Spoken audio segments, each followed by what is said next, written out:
Suman TV ప్రేక్షకులకి నమస్తే. ఈరోజు నేను ఒక ఆఫీస్కి వచ్చిన. ఈ ఆఫీస్లో ఇద్దరు వ్యక్తుల్ని కలిసిన తర్వాత ఈరోజు చాలా మంచి కంటెంట్ మీ ముందు ప్రజెంట్ చేయబోతున్నా. ఒక ధైర్యము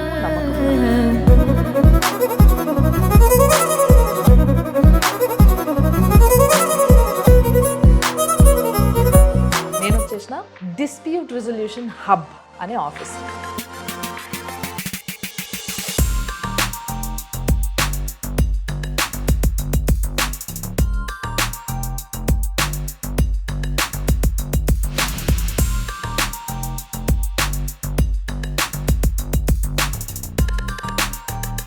చాలా మందికి ఇవన్నీ ఇప్పుడిప్పుడే పరిచయం అవుతున్నాయి కాబట్టి కొంచెం దీని గురించి తెలుసుకోవాల్సిన అవసరం ఉంది కాబట్టి లెట్ మీ ఎక్స్ప్లెయిన్. సో బేసిక్గా మీకు ఇంట్లోనే ఉంది, పేర్లోనే ఉంది కదా, వీళ్ళ పేరే డిస్ప్యూట్ రిజల్యూషన్ హబ్. అంటే ఏ లొల్లు ఉన్నా కానీ మేము చూసుకుంటాం మీ జాగ్రత్తలన్నీ అని చెప్పేసి వీళ్ళు కొంచెం మనకి ఒక ధీమా ఇస్తారనమాట. సో ఏ విధంగా ఏ ప్రాబ్లమ్స్ అసలు ఏంటి, అసలు వీళ్ళకి ఏం హక్కు ఉంది మధ్యలో ఇవన్నీ చూసేటందుకు అనే ప్రశ్న మీకు రావచ్చు. సో వాటన్నిటికీ సమాధానాలు ఇవ్వడానికి నా ముందు ఉన్నారు dispute resolution hub founder and co-founder. ఇద్దరు కూడా నా ఎదురుగానే కూర్చున్నారు. సో ముందుగా సార్ డాక్టర్ మోక్ష కళ్యాణ్ రామ్ గారు. సార్ నమస్తే. అండ్ కో-ఫౌండర్గా ఈ కంపెనీకి మేడం ఉన్నారు, she is Mounishi Kalpesh. So madam నమస్తే. సో యాక్చువల్గా సార్ నాకు కూడా ఇలాంటివన్నీ కొత్తగా చూస్తున్నాం సార్ ఇప్పుడిప్పుడే. చాలామందికి జనాలకి ఏదైనా ఇష్యూ వస్తే పోలీస్ స్టేషన్ పోవాలి, తర్వాత కోర్టుకి పోవాలి, దాని తర్వాత అక్కడ రిజల్యూషన్ అక్కడ రావాలి అని చెప్పేసి. బట్ ఇలాంటి హబ్స్ ముఖ్యంగా ఇప్పుడు మీరు చెప్పినట్టు ఈ మధ్య ఒకటి హార్డ్లీ 1 or 2 చూస్తున్నాను. హైదరాబాద్లో నేను చాలా ఉండొచ్చు ఏమో నాకు తెలియదు, బట్ నేను చూసినంత వరకు అయితే ఒక 3-4 అయితే చూసిన ఇప్పటికి. ఇంతకు మించి అంటే ఇక్కడికి వెళ్ళొచ్చు అనే విషయం కూడా జనాలు ఇప్పుడిప్పుడే తెలుసుకుంటున్నారు. ఇలాంటి సమయంలో ఇలాంటి ఒక హబ్ అవసరం ఎంత అనేది ఆలోచిస్తే చాలా అన్న విషయం నేను రీసెంట్గా తెలుసుకున్నాను. బట్ మన ప్రేక్షకులకి తెలియజెప్పడానికి ఒకసారి ఎలాంటి డిస్ప్యూట్స్ అయినా మీ దగ్గర there is a solution, there is a advocate to deal with it అనేది నేను విన్నా. సో మీ ఎక్స్పీరియన్స్ ఎలాంటిది చెప్పండి నాకు. అంటే ఎలాంటి లొల్లైనా మేము సార్ట్ అవుట్ చేయటం అనేది కొంచెం అతిశయోక్తి. కొన్ని కేసులు dispute resolution hub or any mediation centre చేయలేవు. For example there is a murder case. Okay, ఈ మర్డర్ కేసుకి ఇన్వెస్టిగేషన్ చేయాలి, ఒక ఛార్జ్ షీట్ వేయాలి, దాని మీద ఒక దర్యాప్తు జరిగిన తర్వాత కోర్టు ఒక ప్రొసీజర్ ఫాలో అయ్యి శిక్ష వేస్తుంది. ఇలాంటి వాటికి పోలీస్ స్టేషన్ కోర్టే ఆప్షన్, వేరే చాయిస్ లేదు. కమర్షియల్ డిస్ప్యూట్స్ ఉన్నాయి, ఎవరికైనా డబ్బులు ఇచ్చారు రికవరీ కాలేదు, లేదా అగ్రిమెంట్స్ మధ్య డిస్ప్యూట్స్ ఉన్నాయి, ఇట్లాంటి వాటికి మనం they can come to dispute resolution hub. So technically speaking commercial contracts is the first underlying word. ఇప్పుడు కమర్షియల్ కాంట్రాక్ట్స్లో anything is a commercial transaction. మాకు in our practice we have seen Hindu law today is considered to be a contractual agreement. Why? Because when you say there is a marriage, knowingly or unknowingly there is a contract. But now can a marriage be resolved in dispute resolution hub? Answer is no. We can maximum mediate. Okay. Ippudu when two people have decided to fight and they are husband and wife, maximum what can be done is counseling. If they decide to stay apart, judge also cannot enforce them. Yes. That is the rule of law. Yes. But oka prayatnam chestam, enduku vidipavali anadi prayatnam aithe chestam. Okay. So దాన్ని conciliation అంటాం, లేదా mediation between the couple అంటాం. That can be done. Okay, result is not in our hands. Result is ఇప్పుడు అది case అయితే నేను కోర్టుకే పోతే కదా, మీ దగ్గరికి ఎందుకు రావాలని అడిగితే ఏం చెప్తారు మీరు? కోర్టుకి పోవచ్చండి, మా దగ్గరికి రాక్కర్లేదు. బట్ ప్రతి రిజల్యూషన్కి మీకు టైం పడుతుంది. మీకు కోర్టుకి మనకి ఉండే డిఫరెన్స్ ఏంటంటే a judge will have close to 100 and 140 cases per day. True. Time which judge gives for this particular case will be comparatively less. Maximum 3-4 minutes. అంతే కదండి. మీకు 140 cases. Judges are also not super human beings. They are also human beings. So if 140 cases have to be dealt in a day, point of year which they give is maximum 1 to 2 minutes for a case. అంతేనా? Evidence ఉన్నప్పుడు ఒక కేసుకి ఒక 10 నిమిషాలు ఇస్తారు. నేను గంటల కొద్ది అయితే ఏమో అనుకున్నా సార్. గంటల కొద్ది మనకి టీవీలో అవుతాయండి. ఓకే, కోర్టులో కావు. కోర్టులో గంటలు స్పెండ్ చేయడానికి టైం కూడా ఉండదు. మిగతా కేసులు కూడా ఉంటాయి, అవి కూడా వెయిట్ చేస్తారు. న్యాయం అసలు నిజంగా జరగాల్సిన విధంగానే జరుగుతుందా లేదా అని ఇప్పుడు డౌట్ వస్తుంది నాకు. డివైడ్ చేస్తామండి. ఇప్పుడు ఒక కేసుకి లెటర్సే ఒక పార్టీ ఆవేదన వినటానికి మనకు కనీసం 2 గంటలు పడతాయి అనుకుందాం. ఈ 2 గంటల్ని ఒక 2 సంవత్సరాల్లో 10 నిమిషాల చప్పున వేరు వేరు డేట్లలో విభజించి అప్పుడప్పుడు వింటాం. ఈ ఇన్నదంతా రికార్డ్ చేసుకొని వాళ్ళకి న్యాయం చేస్తాం. అది కోర్టు వ్యవస్థ. ఇప్పుడు అవే 2 గంటలు మీరు ఒక చోట పెట్టి విన్నారనుకోండి, రిజల్యూషన్ అనేది తొందరగా అవుతుంది. ఇది మేం చేసే పని. Okay, that is the difference. Very nice.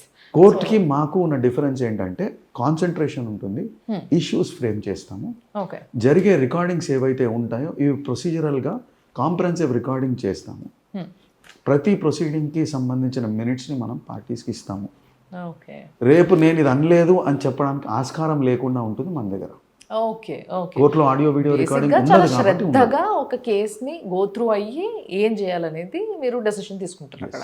మేము వాళ్ళని డిస్ప్యూట్ తక్కువ చేసి రిజల్యూషన్ ఇద్దరికి ఆమోదమయ్యేటట్లు చేస్తాం. దాన్ని మీడియేషన్ అంటాం. అయితే మీరు ఏదైతే చేస్తున్నారో డిస్ప్యూట్ రిజల్యూషన్ హబ్ వాళ్ళు చేయబోతున్న ఒక ప్రోగ్రామ్ ఇది.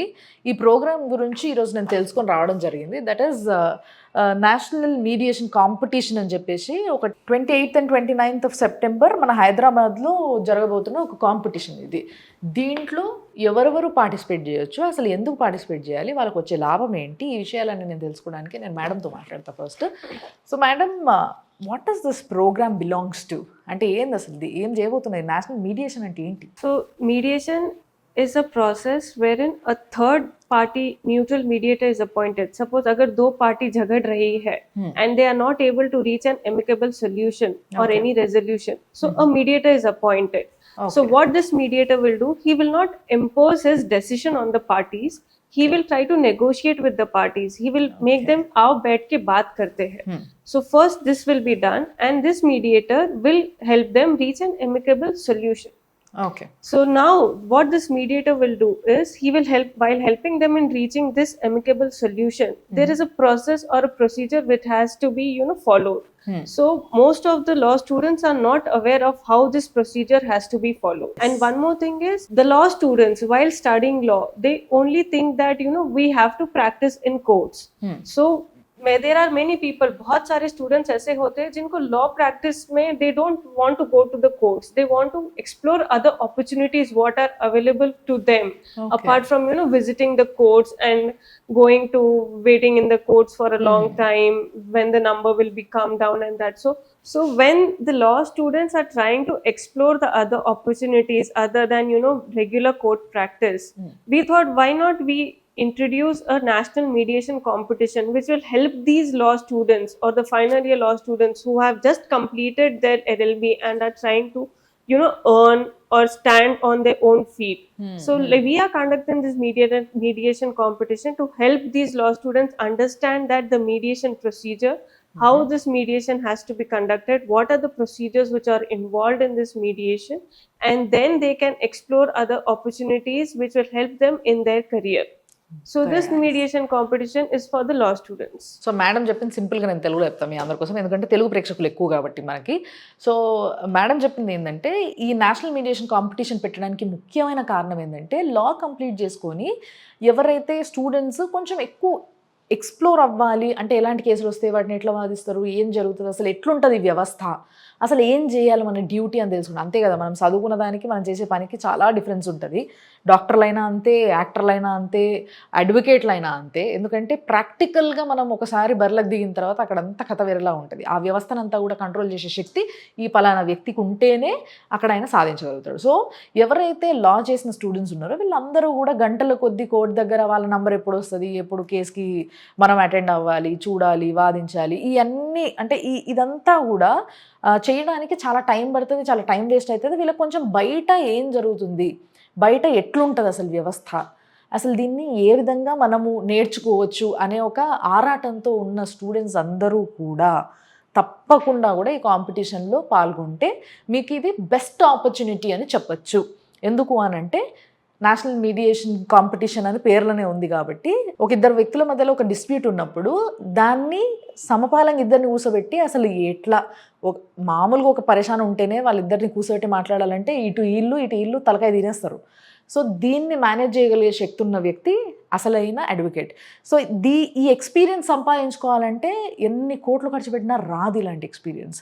సో అలాంటి ఒక ఆపర్చునిటీని మేము కల్పిస్తాం లా చేసిన స్టూడెంట్స్కి అని చెప్పేసి ముందుకు వచ్చిన వాళ్ళే మన సార్ అండ్ మేడం. వీళ్ళిద్దరు కూడా ఈ కాంపిటీషన్ని తీసుకొచ్చి మొట్టమొదటిసారి హైదరాబాద్లో ఇలాంటి ఒక కాంపిటీషన్ని లాంచ్ చేస్తున్నారు. ఆన్ 28th and 29th జరగబోతుంది ఇది. సార్ ఒకవేళ రిజిస్ట్రేషన్ చేసుకోవాలి అనుకుంటే స్టూడెంట్స్ ఎవరైనా ఇప్పుడు లా చేస్తున్న వాళ్ళు ఫస్ట్ వాళ్ళ ఎలిజిబిలిటీ ఏంటి? లా కంప్లీట్ అవ్వాలా లేకపోతే ఫైనల్ ఇయర్ ఉన్నా నడుస్తుందా, ఏమైనా ఉందా అట్లా? Final year law students are preferred అండి.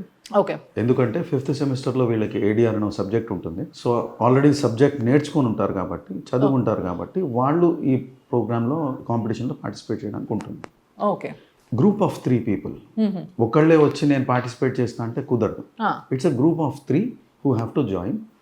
దీనిలో మనం ఒక వ్యక్తిని లిటిగెంట్ అంటాం, ఒక వ్యక్తిని కౌన్సిల్ అంటాం, ఒక వ్యక్తిని మీడియేటర్ అంటాం. Okay. So council and litigant will be one team, mediator will be separately assessed. Okay. So మనకి అకార్డింగ్లీ దానికి కేసు ప్రాబ్లమ్స్ కూడా ఇస్తాము. ఆ ప్రాబ్లమ్ని వాళ్ళు స్టడీ చేసి మనం దీన్ని ఇలా వాదిస్తే బాగుంటుంది, ఇట్లా నెగోషియేట్ చేస్తే బాగుంటుంది. మీడియేషన్లో మనం వాదించడానికంటే నెగోషియేట్ చేయడం అనేది ఇంపార్టెంట్. వాదించడం అనేది కొట్లాట అయిపోతుంది. నెగోషియేట్ చేయడం అనేది సమస్య అర్థం చేసుకొని ఈ సమస్యకి ఇన్ని కోణాలు ఉన్నాయి, ఈ కోణాల్లో ఈ తప్పు వాళ్ళు కూడా చేశారు కాబట్టి కొంత నా తప్పు ఉంది, కొంత వాళ్ళ తప్పు ఉంది కాబట్టి ఇది వదిలేద్దాం. ఓకే. ఇది ఉంది కాబట్టి దీన్ని మనం డిమాండ్ చేయొచ్చు. ఇది మన తప్పు కాబట్టి దీనిలో మనం ఇట్లా సర్దుకుందామని రిక్వెస్ట్ చేయొచ్చు. బేసిక్గా ఇక్కడ లా స్టూడెంట్స్కి మధ్యలో ఉండి నెగోషియేట్ చేయడం నేర్పించడంతో పాటు నిజంగా చెప్పాలంటే మనం ఎలా ఇరుక్కున్నప్పుడు అసలు ఏం అడగాలి, మనం ఏం తీసుకోవాలి, మన సైడ్ ఉన్న తప్పేంటి, వాళ్ళ సైడ్ ఉన్న తప్పేంటి, దాన్ని బట్టి మనకి ఏం జరుగుతుంది, ఏ న్యాయం చేయించుకోవచ్చు మనము, అంటే మనం ఏం తీసుకోవచ్చు అడ్వకేట్ల దగ్గర నుంచి, మనమేమి చేయించుకోవచ్చు ఎదురుంగ వ్యక్తితో, మీరు మోసపోయినా లేకపోతే మీరు మోసం చేసిన వ్యక్తి దగ్గర నుంచి అయినా ఏ విధంగా మీరు సెటిల్మెంట్ చేసుకోవచ్చు అనేది కూడా నేర్చుకోవచ్చు. అయితే కాంపిటీషన్ బేస్ అదే అండి, ఇది నేర్పించడమే ఈ కాంపిటీషన్ ప్రధాన లక్ష్యం. ఓకే. ఎలా నెగోషియేట్ చేయాలి, ఎన్ని విధాలుగా నెగోషియేట్ చేయాలి, ఒక సమస్యని ఎన్ని డైరెక్షన్లో మనం ముందే రిప్రజెంట్ చేయడానికి ఫ్రేమ్ చేసుకొని కూర్చుంటారు. నెగోషియేషన్ అప్పుడు అదర్ సైడ్ కూడా చెప్తాడు కదా, ఇట్లా కాదు ఇట్లా అన్నప్పుడు లేదు జరిగింది ఇది అని వీళ్ళు చెప్పి ఫ్యాక్ట్స్ని డ్యామేజెస్ని సమతుల్యం చేసుకొని ఒక సొల్యూషన్కి వచ్చే ప్రయత్నం చేయాలి. Very nice. ప్రతిసారి మీడియేషన్ సక్సెస్ఫుల్ అవ్వక్కర్లేదు. అవును అవును. కానప్పుడు దాన్ని డాక్యుమెంట్ చేసుకుంటాం, జరిగింది ఇది, మేము అడిగింది ఇది, వాళ్ళు ఇస్తామన్నది ఇది, ఇది సెట్ కాలేదు కాబట్టి మీడియేషన్ ఫెయిల్ అయింది అనేది కూడా రాసుకుంటారు. So it's all about 3 people enacting all this 3 characters. And అక్కడ ఏంటి అని అంటే దీనివల్ల మాకు ఏమొస్తుంది అని అంటే యాక్టింగ్ స్కిల్స్ కాదు, నిజంగా చెప్పాలంటే లాలో ఏంటి ఎక్కడెక్కడ ఏమేమి ఉన్నాయి వాటిని ఏ సమయంలో వాడుకోవచ్చు అనేది ఒక సందర్భం వచ్చినప్పుడే వస్తుంది. చాలామంది లాయర్స్ కానీ డాక్టర్స్ కానీ సార్ ఒక కేసు వచ్చినప్పుడే ఆ కేసుకి సంబంధించిన కొన్ని అంటే రేర్గా వచ్చే కొన్ని కేసెస్ ఉంటాయి. ఇలాంటి కేసెస్లో అంటే వీళ్ళు రెగ్యులర్గా ఇన్వాల్వ్ అయ్యే కేసెస్ అన్నీ వేరుంటాయి. ఈ రేర్గా వచ్చిన దాని గురించి మళ్ళీ వెనక్కి వెళ్ళి ఒకసారి బుక్కులు తీసి చదువుకోవాల్సి వస్తుంది. ఏంటి మరి ఇట్లుంటే మనం ఏం చేయాలి, ఏం అడగొచ్చు, వీళ్ళ సైడ్ నుంచి ఇప్పుడు మీరు ఒక వ్యక్తి సైడ్ నుంచి మీరు వాదిస్తున్నారు అని అంటే ఆ వాదిస్తున్న వ్యక్తికి మనం ఏ విధంగా న్యాయం చేయొచ్చు అనేది మళ్ళీ ఒకసారి వెనక్కి వెళ్ళి బుక్కులు తీసి చదువుతారు. సో ఇలాంటి అవసరము రాకుండా కూడా మీ ప్రొఫెషన్లో ముందుకెళ్ళొచ్చు ఇలాంటి ఎనాక్ట్మెంట్స్ చేసినప్పుడు నిజంగా చెప్పాలంటే. సో డెఫినెట్గా ప్రాక్టికాలిటీ అంటే ఇది ఒక రకమైన ప్రాక్టికల్స్ అని చెప్పొచ్చు కదా practical experience. True, very nice. So దీనికి ఇప్పుడు రిజిస్ట్రేషన్ చేసుకోవాలంటే ఎట్లా, ఇస్ దేర్ ఎనీ ప్రాసెస్? మీరు చెప్పండి madam. So if you any law students who wants to register for this mediation competition so that they can enhance their negotiation skills or the mediation skills, they can visit our website resolutionhub.in. We have a registration form on that website, or they can also reach out to us on the number which is given below, that is 741666622. They can reach out to us on that number and we can help them out with the registration process. But the mandatory requirement for the registration is it has to be a team of 3 members. And వాళ్ళు pay చేయాల్సింది ఏమన్నా ఉంటుంది sir? They can give us a call and we can help. We will send them a QR code. They can make the payment and we will register their team. And that will be minimum, right? Yeah, it is 1,500 rupees is the minimum charge which we are charging for the registration up to 15 September. Okay. After 15 September till 20th of September, the registration fees will be 2,000 rupees. On 20th September, we are closing all the registrations. So Okay. if any students who wants to register before or on 20th of September, they can reach out to us on the website or on the number which is displayed below. So ఇంకొక నెల రోజులు time ఉంది. So మీకు కావాల్సింది ఏంది, ఈ registration కోసం మీరు చేయాల్సింది ఏంది అని అంటే resolutionhub.com అని చెప్పి వీళ్ళది ఒక వెబ్సైట్ ఉంది. అక్కడికి వెళ్తే వీళ్ళు చేస్తున్న ఈ నేషనల్ మీడియేషన్ కాంపిటీషన్ గురించి ఇన్ఫర్మేషన్ దొరుకుతుంది మీకు. అక్కడ మీరు రిజిస్టర్ చేసుకోవచ్చు. బట్ పక్కా కావాల్సిన ఎలిజిబిలిటీ ఏంటి అని అంటే మీరు ముగ్గురు అయి ఉండాలి, ఒక్కలైతే సరిపోదు. You should be a team of 3. So ముగ్గురు కలిసి మీరు అక్కడ రిజిస్ట్రేషన్ చేసుకుంటే అప్పుడు మీరు హ్యాపీగా ఇంకొకరిని ఇన్వాల్వ్ చేయకుండా మీ పని మీరు చేసుకోవచ్చు. ఇంకొకరి కోసం వెయిట్ చేయాల్సిన అవసరం ఉండదు. అండ్ ఇంకొకటి ఏంటి అని అంటే చాలా మినిమం ఛార్జెస్. డెఫినెట్గా ఇంటర్న్షిప్ చేస్తే మీరు నేర్చుకునే దానికన్నా కూడా చాలా నేర్చుకుంటారు ఇక్కడ, దాంట్లో డౌట్ లేదు. నాకైతే అర్థమవుతుంది. ఎందుకు అని అంటే practicality is practicality sir. So ఇప్పటికీ కూడా చాలామంది అంటే కొంతమంది ఇప్పుడు లా చేసేసి ఆల్రెడీ ప్రాక్టీస్లో ఉండబట్టి ఒక 1-2 years అయిన వాళ్ళకి కూడా బాగా పనికి వస్తుంది అకార్డింగ్ టు మీ, మీరు చెప్తున్న దాన్ని బట్టి, రైట్? Yes. సో దీనికి ఫైనల్ సెమిస్టర్లో ఉన్న వాళ్ళ దగ్గర నుంచి ఎవరైనా రావచ్చు, ఏ ఏజ్ గ్రూప్ అయినా, లిమిటేషన్ ఏం లేదు. ఏజ్ గ్రూప్లో లిమిట్ ఉండదండి, బట్ స్టూడెంట్ అయి ఉండాలి. They should not have completed the course. It's final year students. Final year LLB students, let it be 3YDC or 5YDC, they must be in final year. If they are 75 years of age also, that is welcome. They can participate in the competition because we have students who are joining law at the age of 70 or 75 also. So even they can join the mediation competition because they cannot visit the courts. They can choose this as a practice area and we can help them out in their practice areas. So very nice. ఇప్పుడు లా అనేది నిజంగా చాలామంది ఎన్నో చదువులు చదివిన తర్వాత లాస్ట్కి కూడా చేసుకుంటున్నారు. వాళ్ళకి అంటే అర్థమవుతుంది లా ఇంపార్టెన్స్ ఏంది అనేది మన దేశంలో ఇప్పుడు బాగా అర్థం చేసుకుంటున్నారు జనాలు. కాబట్టి మీడియాలో ఉన్న చాలామంది లా చేస్తున్నారు. తర్వాత the age of 40s 50s ఇట్లా చేస్తున్న వాళ్ళు చాలామంది ఉన్నారు. సో ఇట్లా చేసే వాళ్ళైనా సరే ఏజ్ లిమిట్ అంటూ ఏం లేదు. బట్ వాళ్ళు లా స్టూడెంట్స్ అయి ఉండాలి. స్టూడెంట్స్ అయితే తప్పకుండా వాళ్ళు తీసుకోవడము, ఈ ప్రాక్టీస్ ఏదైతే ఉందో ఇదంతా కూడా మీతో చేయించడము, అండ్ దాంట్లో మీకు వాళ్ళు హెల్ప్ చేస్తారు. సో మీరు చేసే హెల్ప్ ఏ విధంగా ఉంటుంది సార్? ఫర్ ఎగ్జాంపుల్ ఇప్పుడు మీరు అన్నట్టుగా నెగోషియేట్ చేసే పర్సన్ ఒకరు ఉంటారు, ఇద్దరు కూడా ఇక్కడ డిస్ప్యూట్స్ ఉన్న వాళ్ళు ఉంటారు. సో వీళ్ళు ముగ్గురు కలిసి ఒక ఎనాక్ట్మెంట్ చేస్తున్నారు అనుకోండి. For example any case, it might be any commercial case తీసుకోవచ్చు. మనం తీసుకుంటే వాళ్ళకి దాంట్లో ఏమేమి లొసుగులు ఉన్నాయి అనేవి అన్నీ చూసుకోవడం చాలా important. It's a deep subject. I have to understand this. మీరు అందరూ కూడా అర్థం చేసుకోవాలి. మీకు ఎక్స్ప్లెయిన్ చేయడం కష్టమే అవుతుంది. బట్ ఫిర్ బి మీరు ఉండడం వల్ల వాళ్ళకి ఫైదా జరిగింది అనిపించేలాగా మీరు ఏం చెప్తారు? ప్రతి కాంపిటీషన్ పార్టీస్కి ఒక జ్యూరీ ఉంటాడండి. Jury is a practising advocate and there will be a mediator also who are already doing mediation. Okay. So వీళ్ళు ఆ ప్రొసీజర్ని వాళ్ళు ఎవరెవరు ఎంతెంత ప్రతి ప్రొసీజర్లో వాళ్ళ ఎనాక్ట్మెంట్స్కి పాయింట్స్ ఉంటాయి. కేసు ఎంతవరకు అర్థం చేసుకున్నాడు, ఇష్యూస్ ఎంతవరకు ఫ్రేమ్ చేయగలిగాడు, నెగోసియేషన్ స్కిల్స్ లెవెల్ ఏంటి, సబ్జెక్ట్లో లీగల్ నాలెడ్జ్కి ఏమైనా రిఫర్ చేశాడా లేదా, అసలు సబ్జెక్ట్ వచ్చా రాదా అనే దానికి వాళ్ళు ఆ పారామీటర్స్ మీద వీళ్ళకి పాయింట్స్ ఇస్తారు. ఓకే. మొత్తం కాంపిటీషన్ అయిపోయిన తర్వాత ఈ పాయింట్స్ ప్రతి స్టూడెంట్తో డిస్కస్ చేయడం జరుగుతుంది. ఓకే. అక్కడి నుంచి వాళ్ళకి ఇంటర్న్షిప్ ఆపర్చునిటీస్ ఇవ్వడం జరుగుతుంది. విన్నర్కి రన్నర్కి ఎట్లాగో ఇంటర్న్షిప్ ఆపర్చునిటీస్ ఇస్తాం. But winner runner have done something extraordinarily good. Okay. మిగతా వాళ్ళు కూడా చేశారు. అందుకు మిగతా వాళ్ళని వదిలేయకుండా వాళ్ళకి ముందు వాళ్ళు చేసిన మిస్టేక్స్ చూపించి ఇవి మీరు ఇంప్రూవ్ చేసుకోవాలి సార్, మేము ఇంప్రూవ్ చేసుకుంటాం, మాకు ఒక అవకాశం ఇవ్వండి అంటే వాళ్ళకు కూడా మేము ఇంటర్న్షిప్ ఆపర్చునిటీస్ ఇస్తాం. Very nice. Internship ranges from 3 months to taking them as associates in the company. If we are satisfied, we'll directly recruit them in the firm as an associate. So ఇది కూడా బాగుంది. అంటే job guarantee వచ్చేసింది అన్నట్టు మీకు ఇక్కడనే. Job guarantee is based on performance. అదే sir, అదే డెఫినెట్గా. సో మీరు ఇచ్చిన పర్ఫార్మెన్స్, మీకున్న నాలెడ్జ్, మీ తెలివితేటలు, మీ షార్ప్నెస్, ఇవన్నిటినీ మీరు అక్కడ ప్రజెంట్ చేయడానికి వస్తారు. దాన్ని బట్టి మీకు వచ్చే ఆపర్చునిటీ కూడా వెనకాలనే రాసి ఉంటుంది అన్నట్టు. But this is a very very nice concept sir. ఇప్పుడు వరకు నేను ఎప్పుడు వినలేదు. అండ్ ఇది హైదరాబాద్లో జరుగుతుంది కాబట్టి ఎక్కడి నుంచి అయినా రావచ్చా జనాలు? ఓన్లీ హైదరాబాద్లో ఉన్న వాళ్ళకే అని ఏమని పెట్టారు? నేషనల్ కాంపిటీషన్ అంటే భారతదేశంలో ఉన్న వాళ్ళు ఎవరైనా ఎక్కడి నుంచైనా రావచ్చు. But in a group of 3 it is ideally suggested that all the 3 belong to the same college, but it's not a mandatory rule. There can be 3 friends of 3 different colleges, they want to join together and participate, no problem. So వాళ్ళు ముగ్గురు కలిసి వస్తే చాలా, అంతే. అది friends కావచ్చు, ఒక college వాళ్ళు కావచ్చు, ఎవరైనా కావచ్చు, లా చేస్తున్న లా స్టూడెంట్స్ అయి ఉండాలి వాళ్ళు వస్తే. But they should show us their ID cards that they are studying in some law college. Okay, ఇది కంపల్సరీ మళ్ళీ. Mandatory. From which college they are coming, the ID card is mandatory. పైసలు కట్టినాం, registration చేసుకున్నాం కదా మాకేంది ఇంకా అనేసి ఊపుకుంటూ రాకుండా మీ యొక్క ఐడి కార్డ్ ఏదైతే ఉందో అది కంపల్సరీ. అంటే ఏ కాలేజ్లో చదువుతున్నో దానికి సంబంధించిన ఐడి కార్డ్ ఉంటుంది కదా, అది తీసుకొని రావాలి. ఇది కూడా చాలా కంపల్సరీ. అండ్ సెప్టెంబర్ 20కి ఫైనల్ డే అది. ఆ రోజు వరకే రిజిస్ట్రేషన్స్ ఓపెన్ ఉంటాయి. సో దాని తర్వాత రిజిస్ట్రేషన్స్ క్లోజ్ అయిపోతాయి కాబట్టి అంతలోపే తొందరగా చేసుకోండి, మీకు చాలా పనికి వస్తుంది ఇది. సో సార్, ఫైనల్లీ దీని గురించి, కాంపిటీషన్ గురించి ఇంకేమైనా చెప్పే ఉంటే, ఏమైనా పాయింట్స్ ఏమైనా చెప్పేది ఉంటే చెప్పరా? ధనమూలం ఇది జగత్ అండి. క్యాష్ ప్రైజ్ లేకపోతే మోటివేషన్ ఉండదు. ఎగ్జాక్ట్లీ, కాంపిటీషన్ కదా, నేను ఎట్లా మర్చిపోయినట్లా. Very nice. So there is a cash prize also. మనకి this team is consisting of 2 people.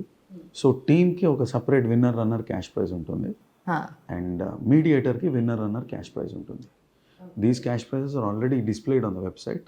And It is also displayed on the website, and we also have a brochure, so they can go through that brochure also, in which all the details are mentioned about the cash prize. అన్ని కలిపి 25,000. Yeah, winner runner mediator and winner runner competing parties. 25,000 in total cash prize for all the groups. So ఇందులో ఇప్పుడు ఇద్దరినైనా మేము select చేసేది winner and runner, అంతే కదా? Winner, runner, and mediator. Okay okay. Mediator is having a separate cash prize. 3 members కూడా వేరే వేరే టీంలో నుంచి కూడా ఉండొచ్చు అంటే మీరు సెలెక్ట్ చేసిన వాళ్ళు. ఇక్కడ ప్రొసీజర్ ఎట్లా ఉంటుందంటే అండి, మీరు ముగ్గురు కలిసి వచ్చారు మా దగ్గరికి, కానీ మీడియేటర్ మీ ముగ్గురులో ఒకళ్ళని మీరే నామినేట్ చేసుకుంటారు, మేము చెయ్యం. ఈ మీడియేటర్ ఎవరైతే ఉంటారో వేరే టీంకి వెళ్ళిపోతాడు, మీ టీంలో ఉండడు. ఓకే.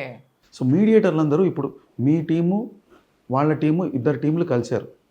మీ టీంలో మీడియేటరు, వాళ్ళ టీంలో మీడియేటరు, మీ 2 టీంల డిస్ట్రిబ్యూషన్లో కూర్చోడు, వేరే టీం వాళ్ళు వస్తారు. అప్పుడే మీరు మీడియేటర్ని సపరేట్గా అసెస్ చేయగలరు, లేకపోతే మీరు చేయలేరు. అందుకు మీడియేటర్కి మనం సపరేట్ క్యాష్ ప్రైస్ పెట్టాము, టీంకి సపరేట్ క్యాష్ ప్రైస్ పెట్టాము.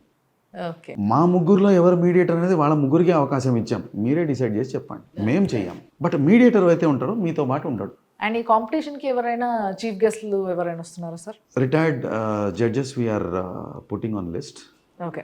మనకి వీఆర్ వాల్యుయేటర్స్గా ఎవరైతే జ్యూరీ మెంబర్స్ ఉన్నారో we're inviting about 10 to 12 advocates in Telangana and across India. But Telangana నుంచి major advocates are there. Accredited mediators కొంతమంది ఉన్నారు, వాళ్ళని మొత్తం ప్రాసెస్ చూడడానికి, ప్రొసీజర్ ఆస్పెక్ట్ చూడడానికి ఒక 3 పిలిచాము.